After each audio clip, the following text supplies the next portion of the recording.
ada beberapa, saya lihat dari video, ada oknum Habib yang mengatakan begini, kalau benci sama habaib berarti bukan NU, karena NU tidak bisa dipisahkan dengan habaib, gitu kan? Karena NU didirikan atas restu 5 habaib.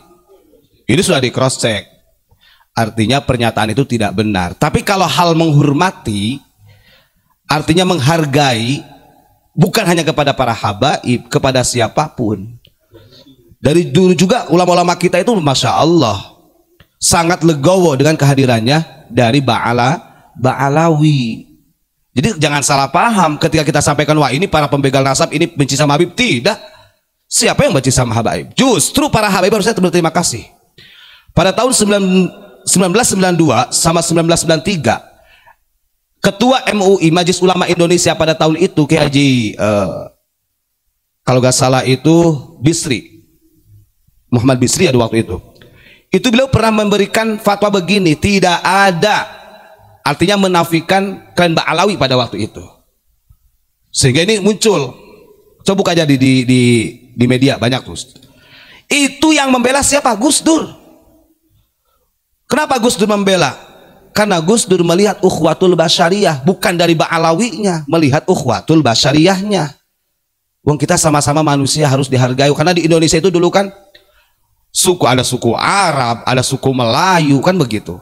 Dan itu kita sudah terbentuk dengan Bhinneka Tunggal Ika. Coba pada waktu itu kalau Gus Dur tidak berani berdiri di mimbar menyampaikan ke umat, mungkin nggak sampai sekarang.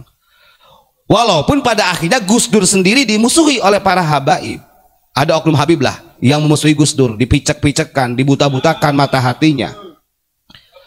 Kan gitu. Sikap NU dari dulu itu sangat artinya baik, ya. Cuman kalau untuk sejarah masalah Hasyim Asy'ari meminta izin kepada 5 habaib itu salah. Tapi kalau hubungan dengan para habaib memang dari dulu itu juga baik. Karena begini, para habaib dahulu tidak merongrong, artinya tidak ikut campur kepada struktur yang seperti sekarang sedikit-sedikit dikatakan togut. Ada ulama dengan pemerintah disebut ulamanya ulama su, kan begitu. Cuma kan sekarang ini, maka jangan salahkan kalau warga Nahdliyin bertindak, artinya menyampaikan kebenaran. Coba lihat, kan nggak, artinya kita mengatakan seperti ini tidak menutup kemungkinan tetap manusia itu dinilai dari kesolehan ketakwaannya. Ada habaib yang soleh ya ada, yang bertakwa juga ada. Begitu juga ulama. Cuman boyo, antum yang menjadi oknum kita katakan, yang selalu merasa dirinya tadi, bahkan sampai Pak Mujib menyinggung ketua RA mengatakan ulama pribumi itu beda dengan tarim. Ketika dikasih jabatan, kasih makan enak kayak anjing, kayak asu, gitu kan? Sambil ibarat ini apa tulang loh, begini nih. Itu kan nggak pantas gitu. Artinya merendahkan. Nah kalau dulu nggak ada yang seperti itu, makanya hubungannya sangat baik. Lalu kalau ada pertanyaan, kan sekarang kan orang-orang NU-nya gak bener. Nah itu salah kembali. Karena berapa banyak istilahnya orang-orang struktural kita sendiri pun yang artinya disalahkan oleh mereka. Baik, kita lihat di dalam sejarah tadi disampaikan oleh Gus Ilyas, ketika berdirinya NU ada berapa ratus, Gus? Lebih daripada 400 ulama yang berperan penting untuk berdirinya Nahdlatul Ulama, walaupun mereka itu dengan ikhlas ridho tanpa harus ditulis di dalam struktural. Hebat gak? Dan kita pernah ngobrol dengan dari duriyah-duriyah Bahkahar yang ada di Surabaya, kemudian dengan Kimas Alwi, duriyahnya Kiai Hasan Bifo, Bahridwan Abdullah, duriyah-duriyahnya. Di catatan itu ada catatannya, ada manuskripnya. Itu nggak ada di struktur dari kelompok mereka. Maksudnya dari klan Ba'alawi gitu, nggak ada. Cuman hubungan secara horizontal tetap menghargai, apalagi ulama-ulama kita ini kan luas. Dan sebenarnya kalau tidak ada oknum Habib yang mengatakan keturunan Wali Songo itu nggak ada, nggak mungkin kan begitu. Karena saking oknum tersebut sudah berani, dan ketika dimintai untuk minta maaf tidak mau, ya akhirnya seperti ini gitu kan. Ini saya tunjukkan ya.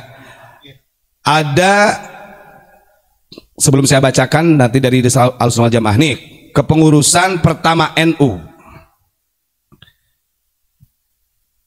Nah ini, monggo Pak Sakur bisa di zoom ya.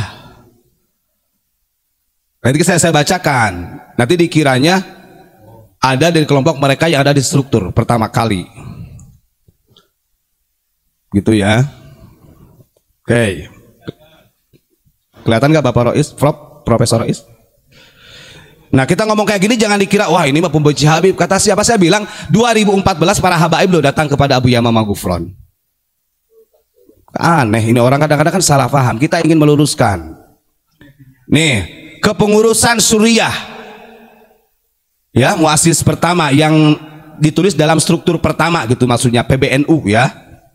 Walaupun dari 400 orang itu mereka dengan ikhlas ridho orang-orang muassis sebenarnya. Walaupun tidak ditulis. Nih, kepengurusan Suriah tahun 1926. Rois Akbar Kiai Haji Muhammad Hashim Asy'ari Jombang. Wakil Rois Kiai Haji Ahmad Dahlan Ahyat. Kemudian katibnya Kiai Haji Abdul Wahab Hasbullah Kertopaten Surabaya ya. Terus kemudian Nasirul Katib Kiai Haji Abdul Halim, ini dari Majalengka.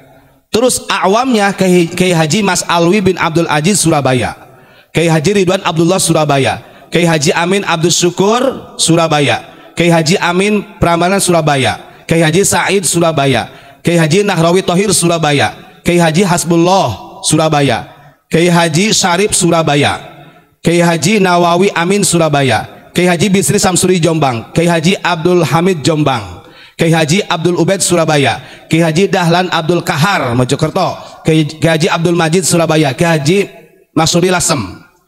Untuk mustasyarnya Kiai Haji Muhammad Zubair Gersik ya, Kiai Haji Raden Muntoha Madura, ini dari daerah Sokan Khalil. Terus Kiai Haji Mas Nawawi Pasuruan, Kiai Haji Ridwan Mujahid Semarang, Kiai Haji Raden Asnawi Kudus, Kiai Haji Hambali Kudus. Nah ini baru ada yang dari Mesir ya, satu, bukan klan Mbak Alawi di sini. Syekh Ahmad Ghanaim dari Surabaya yang asal Mesir berdiam di Surabaya. Gak ada. Kemudian struktur Tanfidiyah, ketua Haji Hasan Gipo, wakil Haji Soleh Syamil, sekretaris Muhammad Sidit Sugeng Yudowiro, wakil Haji Nawawi, bendahara Haji Muhammad Burhan, Haji Ja'far. Ini kita lihat. Tapi walaupun mereka tidak masuk di struktural para habaib, tetap artinya ulama-ulama kita menghargai, apalagi mereka ini dinobatkan atau diistimbatkan kepada Rasulullah. Nggak ada.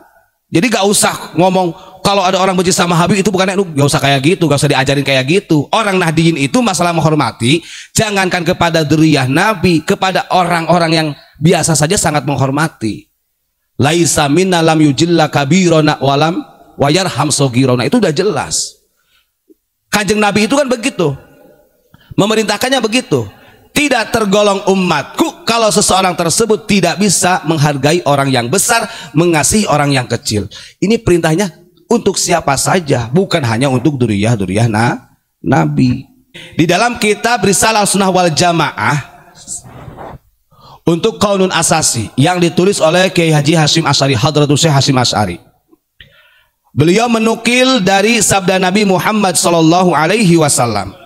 Kenapa orang NU itu dekat dengan pemerintah dan membantu pemerintah sesuai dengan redaksi, dan itu amanah Kanjeng Nabi. Jangan kira ketika ada ulama dekat dengan umara itu sebut ulama, wah ulama togut ada macam-macam, itu banyak di media. Ana amurakum bi khamsin amarani Allahu bihinna, as-sam'a wat ta'ata wal jihada wal hijrata wal jama'ata. Fa inna man faraqal jama'ata qida shibrin faqad khala'a ribaqatal islami an unuqihi. Nih, yang artinya begini. Aku perintahkan kalian melakukan 5 hal yang telah diperintahkan oleh Allah kepadaku.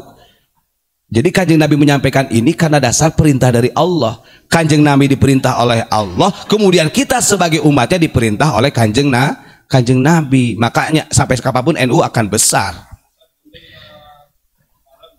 Apa saja yang diperintahkan oleh Allah kepada Kanjeng Nabi dan kemudian kepada kita? 1. As-sam'a, selalu mendengarkan. Artinya sam'an di sini mendengarkan nasihat-nasihat. Ya. 2. Wat ta'ata, dan taat mengikuti pemimpin.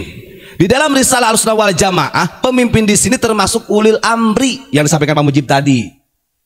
Makanya atiullah wa atiur rasul wa ulil amri minkum.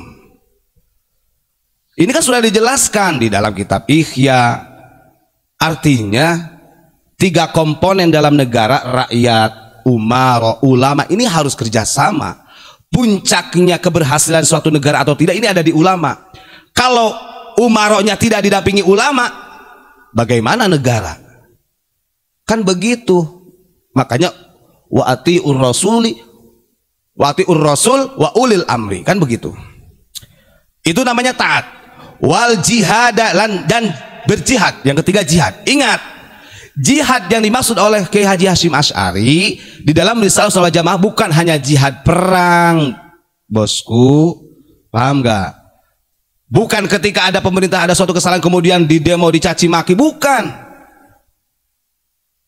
Jihad ini bisa jihad dengan fikroh pemikiran, jihad dengan mal harta, atau jihad dengan jiwa raga, bermacam-macam. Kalau para kiai jihadnya dengan apa? Cara taklim, mengajar santri-santrinya, kan begitu. Para santri jihadnya bagaimana? Berarti belajar ilmu. Para pemerintah jihadnya bagaimana? Berarti mengayomi rakyat. Banyak. Jadi jihad ini jangan diartikan jihad yang harus perang terus, banyak pemahamannya. Wal hijrota, dan yang ke 1, 2, 3, 4, yang keempatnya adalah hijrah. Berhijrah, makna hijrah ini artinya dari keburukan menjadi kebaikan, bukan imigrasi saja. Nanti diartikan hijrah ini imigrasi. Wah, berarti saya kalau begitu dari Pati harus pindah ke Malang. Yang dari Malang pindah, bukan begitu saja. Hijrah di sini artinya hijrah berpindah dari keburukan menuju kebaikan, dalam arti untuk menjadi orang yang baik, warga Nahdiyin itu tidak ada kata daripada terlambat gitu. Ini terus yang kelima, wal jamaata, jamaah di sini artinya adalah bersatu, bukan jamaah sholat saja, kumpul, bersatu. Terus kemudian man faraqal jama'ata qila shibrin faqad khala'a ribqatal islami an unuqih. Barang siapa yang memisahkan diri dari jamaah, gitu maksudnya. Artinya gak mau bersatu, gak mau kumpul. Makanya ini istilah Ahlussunnah wal Jamaah ya. Qila shibrin, sejengkal saja, gitu bahasanya. Faqad khala'a ribqatal islami an unuqih, maka tali keislamannya terputus dari lehernya. Kita tanya, dalam sejarah para sahabat yang menghancurkan jamaah pada waktu itu, Ahlussunnah wal Jamaah yang dibawa oleh Sayyidina Ali, yang dibawa oleh Sayyidina Utsman, sampai diadu domba dan terbunuhnya Utsman, terbunuhnya Ali, siapa yang keluar dari jamaah? Kelompok Khawarij. Kelompok Khawarij ini adalah transformasi dari Syiah ekstrim yang didirikan oleh delegasi suku Himyar dari Yahudi Yaman, ngapunten ya, Yahudi Yaman yang bernama Abdullah bin Sabah. Kan begitu. Satu lagi ya, kita tidak ada yang membenci Habaib, membenci Islam, nggak ada. Buat apa kita? Nggak ada untungnya. Ini hanya meluruskan. Ketika mereka dawir A, kalau ini salah kita luruskan. Ketika ada orang mengatakan NU berdiri itu adalah izin dari 5 habaib, tidak ada sejarah itu, gitu kan? Itu yang harus kita luruskan. Tapi hubungan tetap hablum minanas, jangankan kepada dzurriyyah Nabi, kepada siapapun harus hormat. Irhamu man fis samawati wal ard. Jadi kasih sayang itu tidak hanya kepada orang-orang yang punya nasab bagus. Terus tadi Pak Mujib ada yang menanyakan mulia mana habaib dan ulama. Gak usah dipertanyakan kayak gitu. Kalau benar itu habaib adalah dzurriyyah Nabi, berarti dia mulia karena nasab. Sementara ulama walaupun dia tidak punya nasab kepada kami tetap mulia karena sabab. Karena dalam hadis Nabi kullu nasabin wasababin, 2 yang tidak bisa dipisahkan, sama-sama mulianya. Ada orang yang menisbahkan kepada Alawi bin Ubaidillah Al-Muhajir, Itu kan lahir di abad ke-6. Nah ini saya pikir kalau memang Ba'alawi itu sudah dinisbatkan dari tahun itu, harusnya Syekh Abu Bakar Sato ya juga jadi Habib. Syekh Ahmad Zaini Dahlan pengarang Mukhtasar Jidan harusnya Habib. Ini kan Sayyid semua. Syekh Ahmad Ar-Rifai kenapa gak dipanggil Habib? Sayyid Ahmad Rifai, Sayyid Abu Bakar Sato, Sayyid bahkan yang baru-baru ini Sayyid Maliki lah yang di Mekah. Kenapa nggak disebut Habib? Kalau itu memang ada klan Ba'alawi. Kalau kurunnya dari itu, kan begitu.